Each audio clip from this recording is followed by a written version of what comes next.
మీ speaker గారు మీకు ఎమ్మెల్యేగా ఉన్నారు. ఆయన మొన్న చెప్తున్నాడు, ఎక్కడో ఏదో ఊళ్ళో నేను చూసిన వికారాబాద్లో. ఏం చెప్తున్నాడు?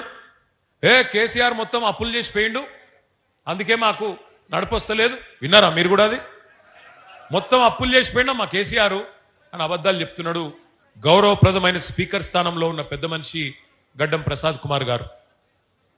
దయచేసి నేను స్పీకర్ గారిని వికారాబాద్ వేదికగా అడుగుతా ఉన్నా, స్పీకర్ గారు, పార్లమెంటరీ ప్రజాస్వామ్య వ్యవస్థలో మీరు రాజ్యాంగబద్ధమైన పదవిలో ఉన్నారు. మీ నోటి నుండి ఇట్లాంటి సత్యదూరమైన మాటలు, అసత్యాలు, అబద్ధాలు, అర్ధసత్యాలు మీ గౌరవాన్ని తగ్గిస్తాయి తప్ప పెంచాయి. ఎందుకంటున్నా ఈ మాట? మీరేమో శాసనసభలో స్పీకర్గా ఉన్నారు. నిండు పార్లమెంటులో కేంద్ర ప్రభుత్వం చెప్పింది, ఆర్బీఐ లెక్కలు తీసుకొని, రిజర్వ్ బ్యాంక్ ఆఫ్ ఇండియా దగ్గర, కాగ్ దగ్గర లెక్కలు తీసుకొని, ఇట్లనే మీలాగనే అనుమానం వచ్చి ఒక భారతీయ జనతా పార్టీ పార్లమెంట్ సభ్యుడు ఆయన అడిగిండు పార్లమెంట్లో కేంద్ర ప్రభుత్వాన్ని, తెలంగాణలో కేసీఆర్ చేసిన అప్పు ఎంత, కేసీఆర్ ప్రభుత్వం చేసిన అప్పు ఎంత అని చెప్పి ఒక బీజేపీ ఎంపీ అడిగిండు. అడిగితే కేంద్ర ప్రభుత్వం పార్లమెంట్ వేదికగా చెప్పిన మాట, కేసీఆర్ ప్రభుత్వం వచ్చినాడు 2014 జూన్ 2 నాడు తెలంగాణ రాష్ట్రం నెత్తి మీద ఉన్న అప్పు 72,000 కోట్లు. కేసీఆర్ గారు దిగిపోయినాడు డిసెంబర్ 3, 2023 తెలంగాణ నెత్తి మీద ఉన్న అప్పు 3,52,000 కోట్లు. అంటే కేసీఆర్ గారు 10 ఏళ్లలో చేసిన అప్పు 2,80,000 కోట్లు. సంవత్సరానికి 10 ఏళ్లకు 2,80,000 కోట్లు అంటే సంవత్సరానికి సగటున 28,000 కోట్ల అప్పు. కానీ స్పీకర్ గారు ఏం చెప్తున్నాడు? 8 లక్షల కోట్ల అప్పు అయిపోయింది. ఇంకొక ఆయన డిప్యూటీ సీఎం గారు 9 లక్షలు అంటాడు, ఇంకొక ఆయన 10 లక్షలు అంటాడు. నోటికి ఎంత వస్తే అంత. వెనకటికి ఎవడో తన ముఖం బాగాలేకపోతే అద్దం బలగొట్టిండట ఇంట్లో. ఆయన ముఖం బాగాలేకపోతే అద్దం బలగొట్టుకుంటే ముఖం చక్కగా అయిపోతుందా? ఆలోచించాలి. నీకు పరిపాలన చేతనైతే లేదు స్పీకర్ గారు, నీ ప్రభుత్వానికి, నీ కాంగ్రెస్ పార్టీకి పరిపాలన చేతనైతే లేదు. నేను ఉత్తగానే అంటలేను, ఓడిపోయిన బాధలు అంటలేను. ఎందుకంటున్నా అంటే సీదా ఒకటే అడుగుతున్న స్పీకర్ గారు, నేను 10 ఏళ్లు కేసీఆర్ ఉన్నప్పుడు యూరియా దొరుకుతుంది ఎట్లా? కాంగ్రెస్ రాగానే యూరియా మళ్ళొక్కసారి లైన్లు కట్టే పరిస్థితి వస్తుంది ఎట్లా? దమ్ముంటే సమాధానం చెప్పు. మీకు పరిపాలన చేతనైతే రైతులకు యూరియా ఇచ్చే తెలివి కూడా నీ ముఖ్యమంత్రికి ఎందుకు లేదు నేను అడుగుతా ఉన్నా. ఒక యూరియానే కాదు, కేసీఆర్ ఉన్నప్పుడు కరెంటు చక్కగా వస్తుంది, ఇవాళ కరెంటు చక్కగా రాదు. కేసీఆర్ ఉన్నప్పుడు మంచినీళ్ళు చక్కగా వస్తాయి, ఇవాళ మంచినీళ్ళు కూడా ఇచ్చే తెలివి లేదు. కేసీఆర్ ఉన్నప్పుడు టైంకు రైతు బంధు పడుతుంది, ఇవాళ రేవంత్ రెడ్డి వచ్చినాక రైతు బంధు కూడా దిక్కు లేదు. ఆ రోజు ఏమన్నారు? ఎన్నెన్ని డైలాగులు కొట్టిన రైతులకు ఒక్కసారి యాద్ చేసుకోండి. మర్చిపోతే మీకు చూపెడదామని తెచ్చిన వీడియోలు ఒక్కసారి ఆ వీడియోలు చూపెట్టమ్మా. జరగండి, మీ స్క్రీన్ కట్టడం జరగండి. మీకు ఒక్క ముచ్చట చెప్పాలి, అది మళ్ళీ పెడతా. సరే, కేసీఆర్ అప్పు చేసిండు, మీ స్పీకర్ అన్నది నిజమే అనుకుందాం. ఒక్క నిమిషం. స్పీకర్ గారు చెప్పారు తీసుకుంటే 10,000 ఇప్పుడు మంచిగా చేసినట్టు పెట్టవా వీడియో పెట్టి వస్తుంది. రైతు బంధు కాంగ్రెస్ అధికారంలోకి వస్తే 15,000 వస్తాయి. ఎకరానికి 15,000 రూపాయల సంవత్సరానికి ఇచ్చేటట్టుగా ఒక గ్యారంటీని కూడా మనం ప్రకటించాం. రైతు భరోసా, ఇందులో రైతులకు, కౌలు రైతులకు సంవత్సరానికి ఎకరాకు 15,000 రూపాయలు ఇచ్చే విధంగా, అదేవిధంగా నిరుపేదలైన కూలీలకు సంవత్సరానికి 12,000 రూపాయలు ఇచ్చే విధంగా రైతు భరోసా కార్యక్రమాన్ని 2వ గ్యారంటీ కింద ప్రకటించడం జరిగింది. సో యజమానికి రావాల్సింది యజమానికి ఆయన ఖాతాలో పడుతుంది, కౌలు రైతుకు రావాల్సింది కౌలు రైతుకు వస్తుంది. భూమి లేని వాళ్ళు, ఉపాధి హామీ కూలికి పోయేట వాళ్ళకు కూడా ఇందులో మేము మద్దతు పెట్టినాము. అంటే ఇప్పుడు అందరికి ఇస్తారు అంటే ఆల్మోస్ట్. అందుకే అంటే డబుల్ అవుతుంది, ఓవర్లాప్ కాదు. ఇందులో వస్తే ఇందులో రాదు, ఇందులో వస్తే ఇందులో రాదు. కేసీఆర్ అంటున్నాడు కాంగ్రెస్ వస్తే రైతు బంధు బంద్ అవుతుందని. ఎందుకు బంద్ అవుతుందే? మేమేమన్నా దివానగలమా? మాకేమన్నా దమాక్ లేదా? ఇప్పుడు తీసుకుంటే 10,000 ఏమన్నా అంటేనేమో తిట్టిండి అంటారు మళ్ళా. ఏమన్నాడు ఆయనే? ఏమన్నాడు? రైతు బంధు ఎందుకు బంద్ అవుతుందయ్యా? మేమేమన్నా దివానగలమా? మాకేమన్నా దిమాకు లేదా? మరి నేను అడుగుతున్నా స్పీకర్ గారు 3 సార్లు రైతు బంధే కొట్టినోడు ఏమని విలువాలే? ఏమని విలువాలే? రుణమాఫీ చేస్తా అని మోసం చేసినోడు ఏమని విలువాలే?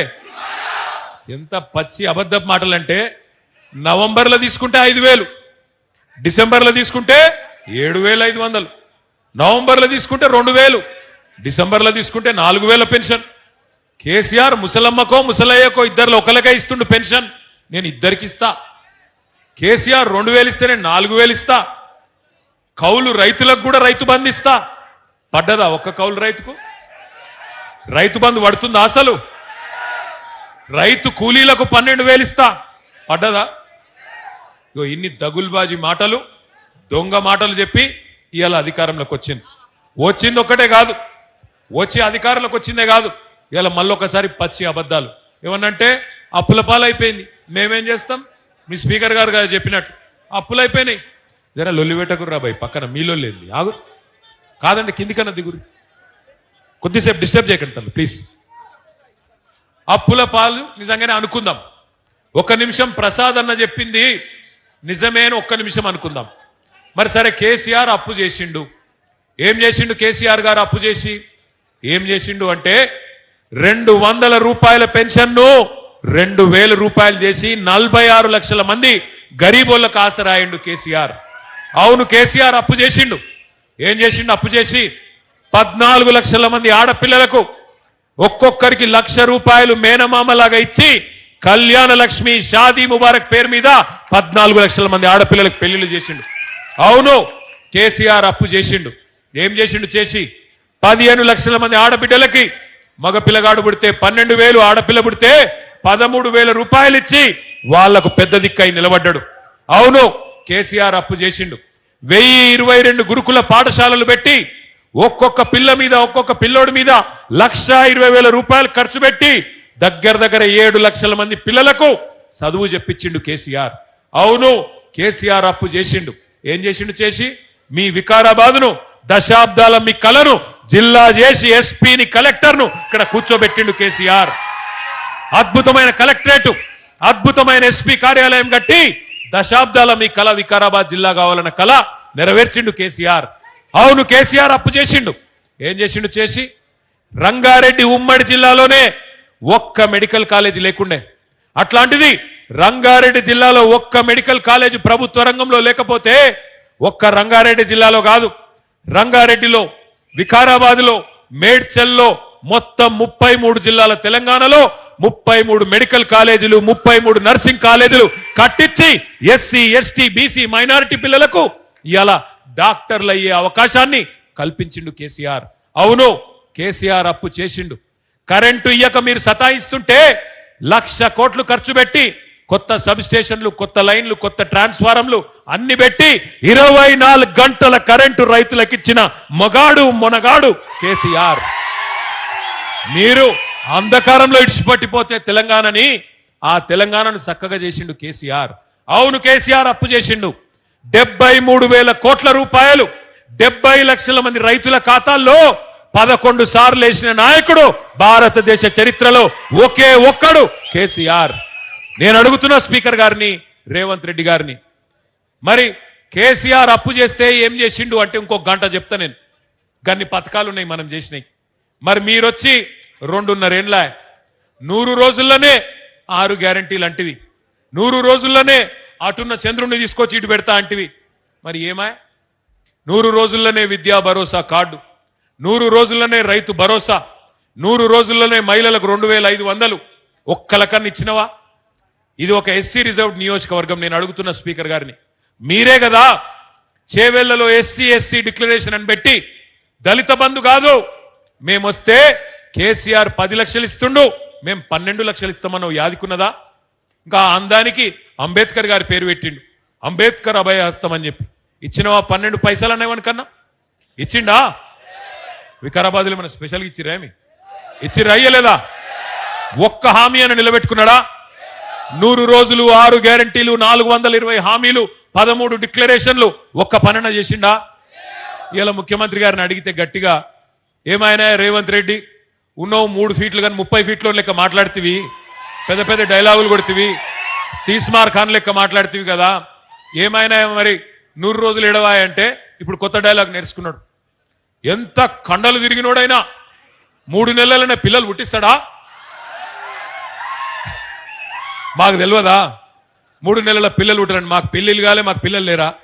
మనకు తెలియదా 9 నెలలకు పిల్లలు పుడతారని? దానికి ముఖ్యమంత్రి చెప్పన్నా? మరి నేను అడుగుతున్నా వికారాబాద్లో, అయ్యా స్పీకర్ గారు, ఇక ఆయన చెప్తలేడు, నువ్వన్నా చెప్పు.